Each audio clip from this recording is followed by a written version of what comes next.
Good evening. Welcome in Daily UPSC Editorial audio program.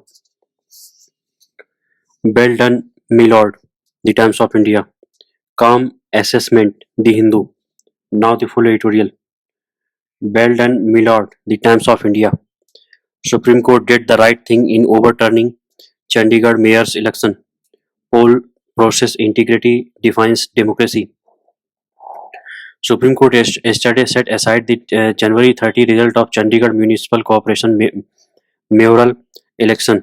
Upsc candidate has been declared winner in place of BJP's. The apex court did the right thing, and its judgment is a much needed reminder that integrity of election is what builds trust in a democracy. Complete justice. Supreme Court invoked the Constitution's Article 142 to underpin its verdict. This clause allows it to pass an order that will ensure complete justice. It signals the seriousness with which the court viewed the situation. No case for re-election. Once evidence of the presiding officer's measures to rig the election surfaced, questions on a re-election came up. Supreme Court rightly turned down the argument because a physical examination of ballot papers suggested otherwise. The municipal corporation has regulations that lay out conditions under which a ballot paper is invalid. Not that not one of those conditions was met. Therefore, the electoral process didn't have a problem. It was the action of the presiding officer at the counting stage that contaminated the result. Prosecution as deterrence.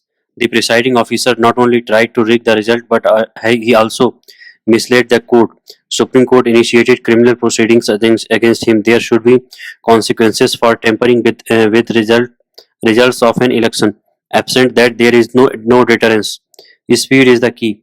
A factor that made Supreme Court verdict significant for all polls is the short timeline in which it reached a conclusion.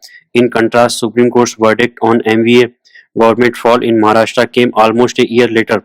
For Supreme Court to then say Maha Governor was incorrect in calling for a no confidence motion was judicially correct but practically of little use.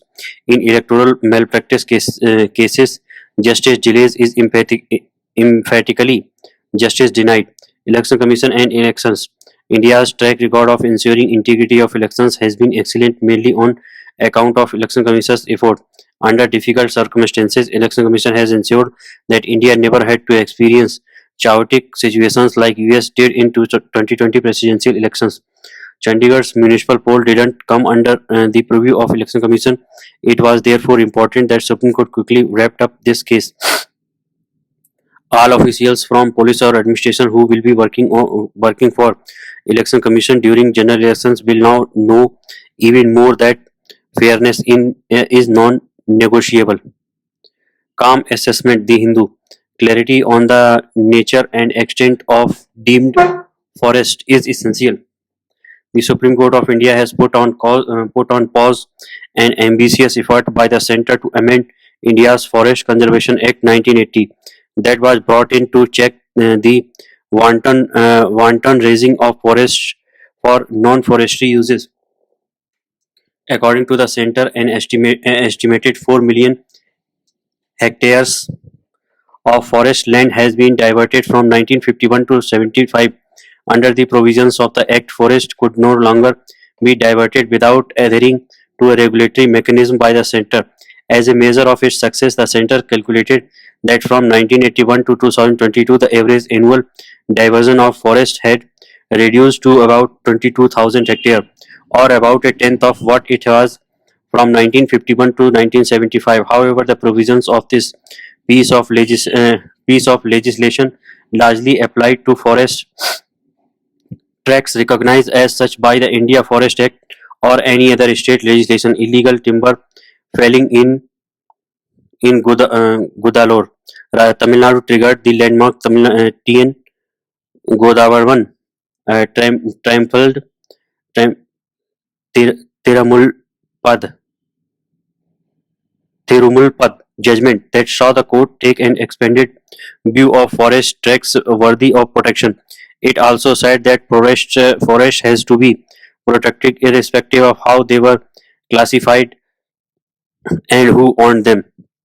This brought in the concept of deemed forest or tracts that were not officially uh, classified as such in government or revenue record.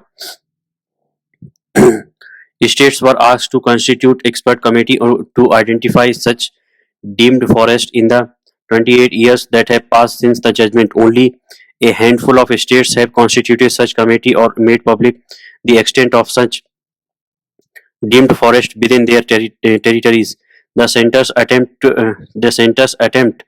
to amend the Forest Conservation Act was on ostensibly to bring clarity, as there were large tracts of records forest land that had already been put to non-forestry uses. With the permission of state governments, there is apparently, the center says, a reluctance among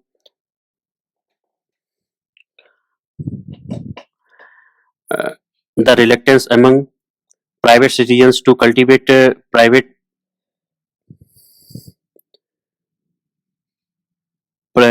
private plantation or orchard, despite their significant ecological benefit, to fear that they would be classified as forest and thus render their ownership void.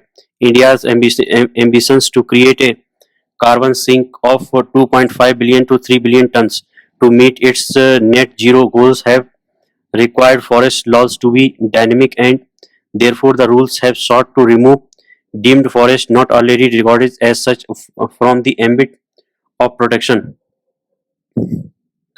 This has triggered a slew of public interest petitions, as on the face of it the amendments appear as an assault on the Act's ambition of forest protection. While a final judgment is pending, the court's order to the centre to compile and make public by April states' effort at recording the extent of deemed forest is welcome. At this point, it is mere conjecture on the part of the centre that India's carbon sink is being impeded due to insufficient private initiatives. Only a dispassionate assessment of ground realities can drive forward this very important debate. Thank you.